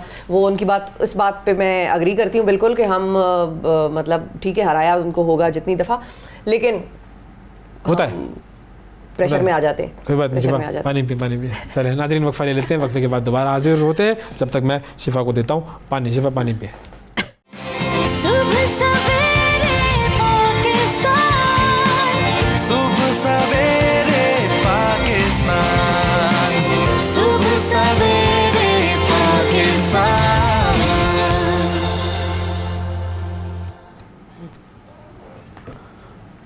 वेलकम बैक जी। पाकिस्तान का मुकाबला कंबोडिया फुटबॉल मैच हुआ था, वर्ल्ड कप का क्वालिफाइंग राउंड था और उसमें पाकिस्तान ने कंबोडिया को 1-0 से शिकस्त दी।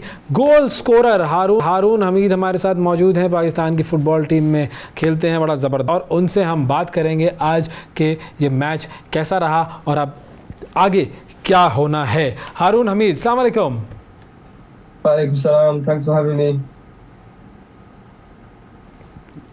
Thank you for giving us your time and congratulations on this great victory. बहुत शुक्रिया, thank you. Thank you. How was it, Haroon? How was it? Just explain the moment, if you could. It was obviously a dream come true for the whole nation, you know. It's the first time we ever qualified in a World Cup match, so you know it's the start of a new page, a new chapter in Pakistan football, I think.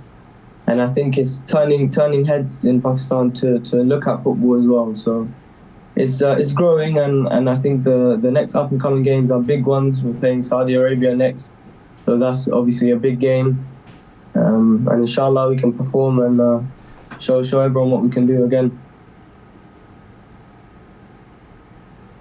Inshallah. Were you planning and expecting that it is going to be you who will be scoring this goal, or did it just happen out of the blue? I think I've always had it in my mind that I want to win the game for the country, but to be honest, did I expect it coming off the bench? Maybe not. It was a surreal experience, you know. So alhamdulillah, I'm just happy and proud that we got the victory.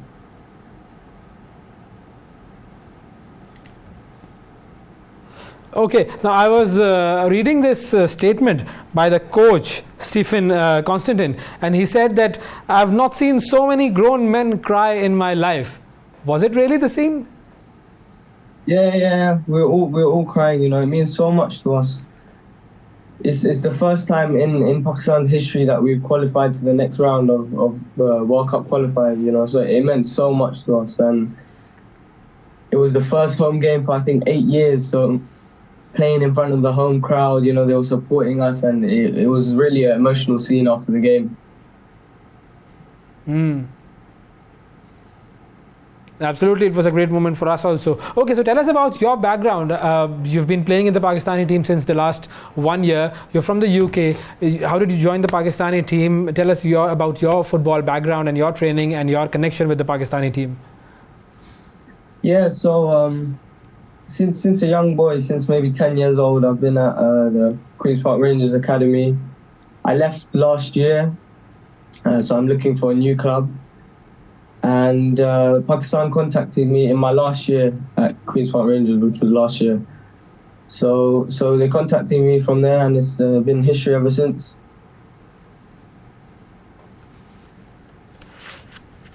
Right. And when was it that you find out that you have this knack for football and you want to be a footballer? Or was it always the scene that you wanted to be a footballer? Do you know, ever since a young boy, I've just been playing football wherever and whenever, at school, in the park, with my friends, with my dad, on the street. So since a young boy, I've always liked playing football and always enjoyed it, and that's pretty much all I've done my whole life. Cool. Right. Okay, so what is the difference between like when you're playing in front of your own crowd, when you're playing in Pakistan, and when you're playing for international clubs like the Rangers? I think playing for your country is a whole different kettle of fish, you know, especially when it's a home game. It's like there's an extra man on the pitch playing with you. That's how it felt the other day. I think they motivated us, and they helped us to keep going until the final whistle.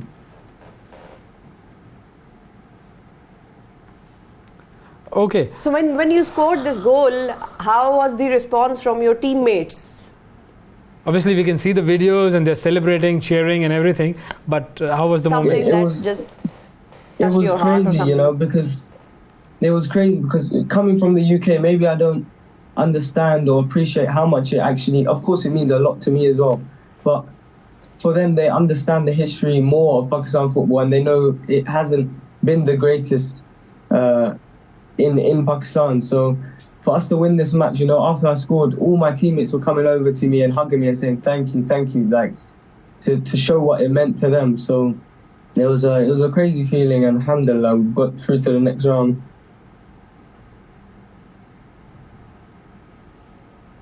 Right. So the team of Cambodia. Let's talk a little about them. Were they tough? Did you know they play really well, or were they an okayish team, and you knew that you have to and you will be defeating them? Of course, they're higher. How would you rate them for the skill level? Yeah, of course, they're higher ranked than us in the world ranking.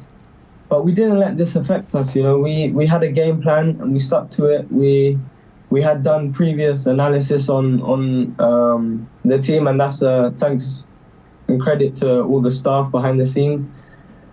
And so we had a clear picture of what they were going to do and what we were going to do to stop them and what we were going to do to go forward and try and get the win.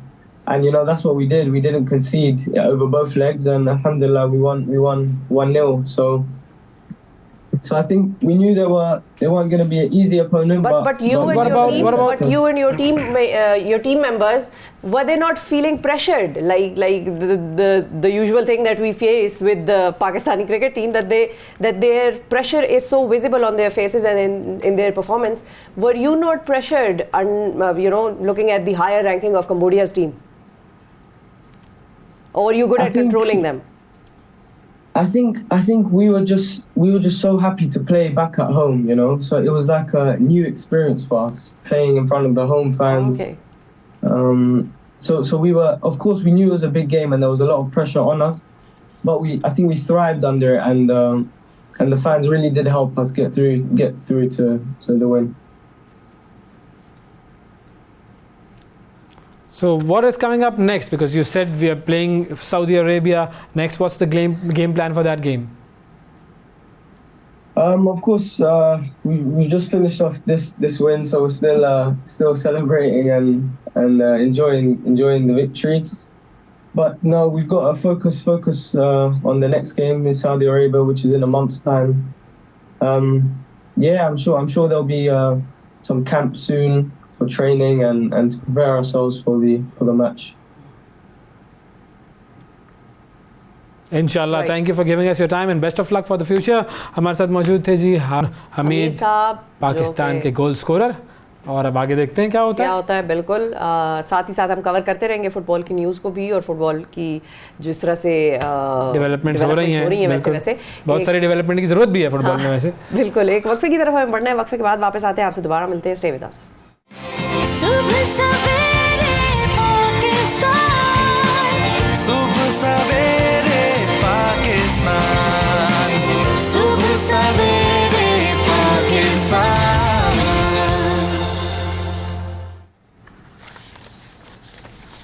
Welcome back जी. कल यानी कि गुज़िश्ता शब मुस्लिम league नवाज़ का एक बड़ा convention देखने में आया, जहां पर उन्होंने अपने कायद मियां नवाज शरीफ साहब के लिए जो नगमा तैयार किया है उसको रिलीज़ किया गया. शहबाज शरीफ साहब गए, उस पर बड़ा उन्होंने जोश का मुजाहरा किया. शहबाज शरीफ साहब ने वहाँ पर हाथ लगाया. हर चीज़ में नून लीग की टेक्नोलॉजी आ रही है सामने. वैसे हाथ लगाया, जाके वहाँ पर हाथ लगाने के बाद जो है स्क्रीन से उनका नगमा जो है वो चल पड़ा और मरियम साहिबा बैठकर मुसलसल वो ऐसे ऐसे सर हिला रही थी. Excitement, time of excitement has begin for the Pakistan Muslim league Nawaz. लेकिन राइड जो है बहरहाल ये कोई बहुत आसान होनी नहीं लगी और बम्पी हो सकती है.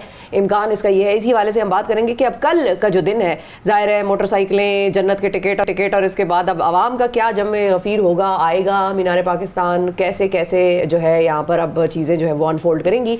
इसी हवाले से हम बात करेंगे. पाकिस्तान मुस्लिम लीग नवाज के रहनुमा मियां जावेद लतीफ़ हमारे साथ मौजूद हैं. अस्सलाम वालेकुम सर.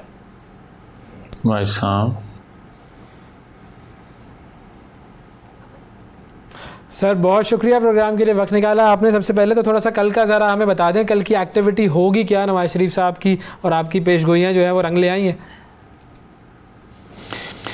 देखें, पहली बात तो ये है कि दुनिया कह रही थी, दुनिया से मुराद कुछ वो लोग जो नवाज शरीफ की मौजूदगी को पाकिस्तान में नहीं देखना चाहते थे कि ये ऐसा होएगा नहीं, नवाज शरीफ आएंगे नहीं.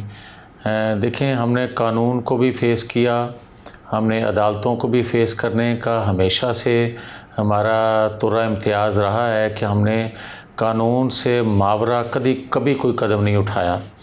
हमें नाइंसाफ़ी हमारे साथ हो, इसके बावजूद भी हम एहतराम करते हैं अदालतों का. आज फिर आपने देखा कि हमने उन्हीं अदालतों का दरवाज़ा खटखटाया जहाँ से 7 साल पहले हमें नाइंसाफ़ी से ताहियात नाहल किया गया या सज़ाएं दी गई.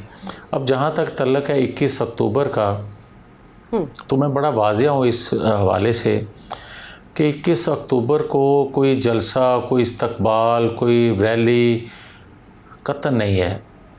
21 अक्टूबर को दरअसल दुनिया जो इकट्ठी हो रही है पाकिस्तान की, हर शोबा ज़िंदगी से तल्लक रखने वाला जो जमा हो रहा है, दरअसल एक तजदीद अहद के लिए मीनार पाकिस्तान के साए तले नवाज शरीफ की क़यादत में इसलिए इकट्ठा हो रहा है कि हम फिर से इस गर्दाब में फंसे पाकिस्तान को निकाल के 2017 का पाकिस्तान किस तरह बना सकते हैं. ये एक नई होप है नवाज शरीफ के हवाले से और आखिरी उम्मीद भी है कौम की. कौम समझती है कि जब पाकिस्तान किसी भंवर में फंसा और मुश्किलात में घिरा, तो नवाज शरीफ को जब भी कौम ने मौका दिया तो नवाज शरीफ ने उससे कौम को निकाल के दिखाया पाकिस्तान को, और पाकिस्तान को तरक्की की पटरी पर चढ़ाया. तो जो भी हालात बने 6 साल 7 साल के अंदर, इंशाअल्लाह ताला कौम की आखिरी उम्मीद भी है और नवाज शरीफ इसके लिए मनसूबा बंदी भी करके आ रहे हैं कि इंशाअल्लाह ताला हम इस पाकिस्तान को फिर से 2017 का पाकिस्तान बनाने में कामयाब हो जाएंगे. तो अच्छा सही है, ये बात फाइनल हो गई है कि उन्होंने लाहौर ही आना है जावेद साहब, क्योंकि ये भी दरमियान में खबरें कुछ हमने जगहों पर पढ़ी और टीवी पर भी कोट हुआ कि शायद वो इस्लामाबाद की भी आमद हो सकती है, लैंडिंग उनकी इस्लामाबाद की भी हो सकती है। हाँ, ये मुमकिन है कि वो पहले इस्लामाबाद जाएं और उसके बाद लाहौर आएं, लेकिन अभी कोई हतमी फ़ैसला नहीं हुआ। ओके, और पब्लिक कितनी इस्तकबाल में मुतवक्के है, क्योंकि वो पब्लिक, आप लोग ऐलानात तो बड़े ज़बरदस्त कर रहे थे पब्लिक के लिए। देखें, जो हम देख रहे हैं कौम का जोश वलवला पूरे पाकिस्तान के अंदर और बिलखसूस पंजाब के अंदर, तो पूरा लाहौर जलसागाही होगा जो नज़र आ रहा है। वाह वाह, सही है, ठीक है। अच्छा, अब जलसे और इस्तकबाल में ज़ाहिर है लोगों की आमद और वो सारा सिलसिला तो एक प्लान है और वो कल हम भी देखेंगे, सारे देखेंगे। लेकिन नवाज शरीफ साहब जब मुल्क से जा रहे थे तो उनके जाने के बाद भी बड़े लोगों ने, आप लोगों की पार्टी में भी खास तौर पर जिला वतनी कहते हैं कि वो जिला वतनी काट कर आए हैं, जिला वतनी। तो किस चीज़ से ली गई थी ये जिला वतनी? नहीं, बात यह है कि अगर कोई जलावतनी कहता है तो हकीकत यही है कि कोई नवाज शरीफ जब पहली दफ़ा मुल्क बदर हुए तो कोई किले की दीवार फलांग के तो नहीं गए थे, या आज किसी जेल का दरवाज़ा तोड़ के तो नहीं निकले। उस वक्त भी जिनकी ज़रूरत थी, जिनकी ख्वाहिश थी, उनको सज़ा दिलवाने की सज़ा दिलवा ली और बाहर भेजना मकसूद था, बाहर भेज लिया। और जब पाकिस्तान मुश्किल में फंसा और सबको नज़र आ रहा था कि पाकिस्तान चलने की पोजीशन में नहीं रह गया, तो 2008 में फिर वही इंसाफ के दरवाज़े खुलते गए। और आज फिर आप देख लें कि 6-7 साल बाद, 2017 के बाद, आज फिर वो नाइंसाफ़ी जो हम 6-7 साल से कह रहे थे, ये नवाज शरीफ से कोई जुल्म नाइंसाफ़ी अकेले से नहीं हुई, या वो नवाज शरीफ अकेले ने भुगता नहीं है, बल्कि वो नाइंसाफ़ी पूरी पाकिस्तानी कौम ने, रियासत ने भुगती है। और आज फिर 7 साल बाद जो है वो इंसाफ के दरवाज़े खुलने शुरू हुए हैं। मगर मैं कहूँगा ये कि इंसाफ तो वो होता है कि जो हर वक्त हर सूरत हो। कभी इंसाफ ये नहीं होता कि वो सिलेक्टेड कोई टाइम हो, कोई टाइम फ्रेम हो, या किसी की ख्वाहिश पे इंसाफ हो और किसी की ख्वाहिश पे नाइंसाफ़ी हो जाए।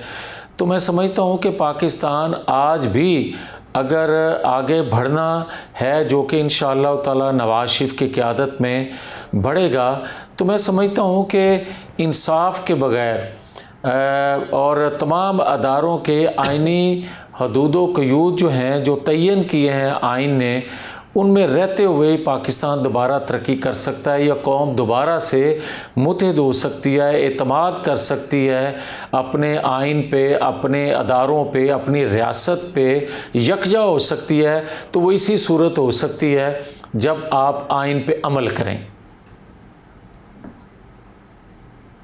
सही है, ठीक है।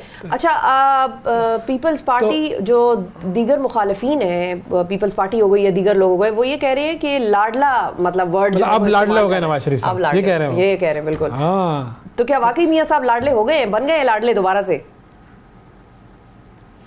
देखें, जहाँ तक लाडला कहना है तो फिर यकीनन वो दुरुस्त कह रहे होंगे, इसलिए कि 2002 में, 2008 में, 2018 में जब इस सिस्टम से बाहर निकाल दिया गया जबरी नवाज शरीफ को, तो उस वक्त भी ये लाडला कहते तो मुझे अच्छा लगता आज भी। और अगर कोई इनमें से ये कहे कि 2017 में जो होने वाली नाइंसाफ़ी थी वो जबर था, या उस वक्त भी लाडले थे, और अगर उस वक्त भी लाडले थे तो यकीनन आज भी लाडले होंगे। और अगर उस वक्त नाइंसाफ़ी हुई थी, तो अगर इंसाफ के दरवाज़े खुलना शुरू हुए हैं, तो आज कोई और किस्म की बोली बोले, तो मेरा ख़्याल है पॉलिटिकल फोर्सेस जो ख़ुद को पॉलिटिकल फोर्सेस कहती हैं, उनको ज़ेब नहीं देता। सही है। तो अब नेक्स्ट सवाल तो फिर ये बनता है ना कि जिन लोगों ने नवाज शरीफ साहब को जिला वतन किया था या निकाला था, उनके बारे में वो क्या करेंगे, या फिर वो जो मामला डार साहब ने कहा था कि अल्लाह पे छोड़ दिया हमने, ऐसे ही होगा? देखें, बात यह है कि मैं तो बारहा ये बात कह चुका हूँ कि एहतसाब का सिलसिला कहीं से शुरू होना चाहिए। जो पाकिस्तान को बार बार डुबो दिया जाता है, उन किरदारों को कभी तो कटहरे में खड़ा करना होगा। और जिस हालत में पाकिस्तान आज खड़ा है, अगर आज भी वो सिलसिला शुरू नहीं किया जाएगा, यहाँ तक कि आप अदारों के अंदर देख रहे हैं तकसीम करवा दी जाती है, अदारों के अंदर बगावत पे उकसाया जाता है, मनसूबासाजी की जाती है। अगर ये अमल इस तरह चलता रहेगा तो आज 76 साल हो गए हैं हम निज़ाम, जो जमहूरी निज़ाम है, इसका रोना रोते हैं कि इसको मुस्तहकम नहीं होने दिया गया। तो क्या कल को हम ये रोना शुरू कर दें कि अदारों के अंदर भी बगावत करवा दी जाती है जब कोई चाहता है और जब कोई सहूलतकारी करता है? तो फिर पाकिस्तान किस तरह चलेगा? आपको 9-10 मई के या फैज़ाबाद धरने से ही कम से कम शुरू कर लें सहूलतकारों को, या दबाव में लाकर रेफरेंस फाइल करने वालों को, या गद्दारी पे उकसाने वाले लोगों की सहूलतकारी करने वालों को कटहरे में लाएं भाई। इससे पाकिस्तान की ज़रूरत है, ये मेरी कोई या किसी ख़ास बंदे की ज़रूरत नहीं है। ठीक है, सही है। अच्छा, मौलाना फजलुर रहमान साहब कहते हैं कि सब सियासी जमातों को एक दूसरे के लिए गुंजाइश निकालनी चाहिए। तो अब नवाज शरीफ साहब का क्या ख्याल है, वो भी गुंजाइश देंगे? देखें, जहाँ तक सियासी जमातों के लिए गुंजाइश निकालने का तल्लक है, भले हमारे साथ जो कुछ भी हुआ और जिसने जो सहूलतकारी की या जिसको जो भी असाइनमेंट दी गई उसने वो पूरी करके दिखाई किसी की ख्वाहिश पे, मगर हम कतन ये समझते ही नहीं है मुनासिब इस जमहूरी निज़ाम के लिए, इस आइन के लिए, कि आप किसी सियासी जमात के लिए या पॉलिटिकल वर्कर के लिए ये निज़ाम का दरवाज़ा बंद करें। हाँ, एक बात ज़रूर है कि जिस किसी ने दहशतगर्दी की है, जिस किसी ने आइन तोड़ा है, वो वर्दी वाला हो बग़ैर वर्दी के हो, अगर कोई आइन तोड़ता है, अगर कोई पाकिस्तान पर हमला आवर होता है, वो सरहद पार से हो या सरहद के अंदर से कोई वही फेल करे, तो उसको आइन कानून के मुताबिक सज़ा मिलनी चाहिए, उसके लिए कोई गुंजाइश नहीं होनी चाहिए। ठीक है, सही है, ठीक है। अच्छा, और गुंजाइश में क्या फिर पीटीआई के लिए भी गुंजाइश का सिलसिला कुछ बन सकता है? चेयरमैन पीटीआई के लिए कितनी गुंजाइश और पार्टी के लिए कितनी गुंजाइश? दोनों का जरा अलग अलग बताइएगा। देखें, जहाँ तक पीटीआई का तल्लक है तो मैं समझता हूँ कि वो लोग जो एक नज़रिए, सोच, फ़िक्र, भले किसी तब्दीली की ख्वाहिश पे, भले किसी और रूप जो था उससे मुतासर होकर उसको ज्वाइन किया और किसी गैर कानूनी, गैर आइनी फ़ेल में मुलव्वस नहीं है, उनको हक़ होना चाहिए कि वो इलेक्शन में पार्टिसिपेट करें। मगर मुझे उस वक्त दुख होता है जब कोई ये सवाल करता है कि क्या इमरान खान के लिए गुंजाइश होनी चाहिए, तो फिर मुझे ये बताएं पाकिस्तान का आइन क्या है, फिर मुझे कोई बताए कि पाकिस्तान का कानून क्या है, फिर मुझे ये बताएं कि दहशतगर्द का नाम क्या है, फिर आप मुझे ये बताएं यही फेल कोई और जमात करे, कोई और ग्रोह करे, कोई और मसल्ला जत्था करे, तो उसको आप क्या नाम देंगे? तो खुद कर ले। सही। अच्छा, इलेक्शन होने कब है ये ज़रा बता दें, आसान सा सवाल, आपका क्या ख्याल है कब होंगे? देखें, बात सीधी सी है कि पाकिस्तान में जितने जल्द मुमकिन हों इलेक्शन हो जाने चाहिए। इसी में पाकिस्तान की भलाई है, इसी में पाकिस्तानी कौम की भलाई है और इसी में सबसे ज़्यादा फ़ायदा जमहूरी कुव्वतों को है और सबसे ज़्यादा नुकसान मुस्लिम लीग नून का है अगर ये इलेक्शन डिले होते हैं तो। ठीक है जी, थैंक यू, बहुत शुक्रिया अदा करेंगे। मियां जावेद लतीफ़ साहब हमारे साथ मौजूद थे। नाज़रीन, आज के प्रोग्राम में इतना ही। आपसे अगले हफ्ते फिर मुलाकात करेंगे, उस वक्त तक के लिए इजाज़त दीजिए। अल्लाह हाफिज़।